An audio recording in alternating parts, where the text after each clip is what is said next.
اور لوط کا قصہ یاد کرو جب ان کو ہم نے حکمت و نبوت اور علم بخشا اور اس بستی سے جہاں کے لوگ گندے کام کیا کرتے تھے بچا نکالا.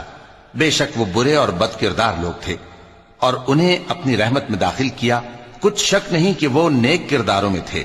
اور نوح کا قصہ بھی یاد کرو جب اس سے پیشتر انہوں نے ہمیں پکارا تو ہم نے ان کی دعا قبول فرمائی اور ان کو اور ان کے ساتھیوں کو بڑی گھبراہٹ سے نجات دی. اور جو لوگ ہماری آیتوں کی تکذیب کرتے تھے ان پر نصرت بخشی. وہ بے شک برے لوگ تھے سو ہم نے ان سب کو غرق کر دیا. اور داؤد اور سلیمان کا حال بھی سن لو کہ جب وہ ایک کھیتی کا مقدمہ فیصل کرنے لگے جس میں کچھ لوگوں کی بکریاں رات کو چر گئیں اور اسے روند گئی تھیں اور ہم ان کے فیصلے کے گواہ تھے تو ہم نے فیصلہ کرنے کا طریق سلیمان کو سمجھا دیا.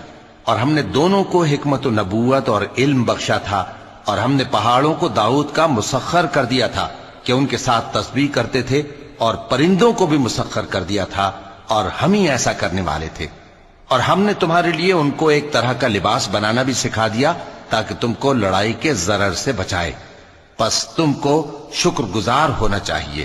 اور ہم نے تیز ہوا سلیمان کے تابع فرمان کر دی تھی جو ان کے حکم سے اس ملک میں چلتی تھی جس میں ہم نے برکت دی تھی یعنی شام کی طرف. اور ہم ہر چیز سے خبردار ہیں. اور بڑے بڑے جنات کو بھی ان کے تابع کر دیا تھا کہ ان میں سے بعض ان کے لیے غوطہ خوری کرتے تھے اور اس کے علاوہ اور کام بھی کرتے تھے اور ہم ان کے نگہبان تھے. اور ایوب کو یاد کرو جب انہوں نے اپنے پروردگار سے دعا کی کہ مجھے تکلیف پہنچی ہے اور تو سب سے بڑھ کر رحم کرنے والا ہے تو ہم نے ان کی دعا قبول کر لی اور جو ان کو تکلیف تھی وہ دور کر دی. اور ان کو بال بچے بھی عطا فرمائے اور اپنی مہربانی سے ان کے ساتھ اتنے ہی اور بخشے. اور عبادت کرنے والوں کے لیے یہ نصیحت ہے. اور اسماعیل اور ادریس اور ذوالکفل کو بھی یاد کرو یہ سب صبر کرنے والے تھے اور ہم نے ان کو اپنی رحمت میں داخل کیا. بلا شبہ وہ نیکوکار تھے. اور مچھلی والے پیغمبر یعنی یونس کو یاد کرو جب وہ اپنی قوم سے ناراض ہو کر غصے کی حالت میں چل دیے اور خیال کیا کہ ہم ان پر گرفت نہیں کریں گے مگر پھر اندھیروں میں اللہ کو پکارنے لگے کہ تیرے سوا کوئی معبود نہیں, تو پاک ہے اور بے شک میں قصوروار ہوں. تو ہم نے ان کی دعا قبول کر لی اور ان کو غم سے نجات بخشی. اور ایمان والوں کو ہم اسی طرح نجات دیا کرتے ہیں.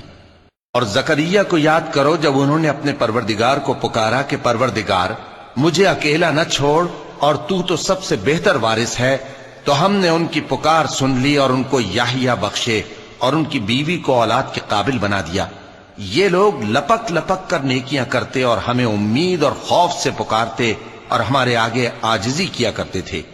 اور ان خاتون یعنی مریم کو بھی یاد کرو جنہوں نے اپنی عفت کو محفوظ رکھا تو ہم نے ان میں اپنی روح پھونک دی اور ان کو اور ان کے بیٹے کو اہل عالم کے لیے نشانی بنا دیا.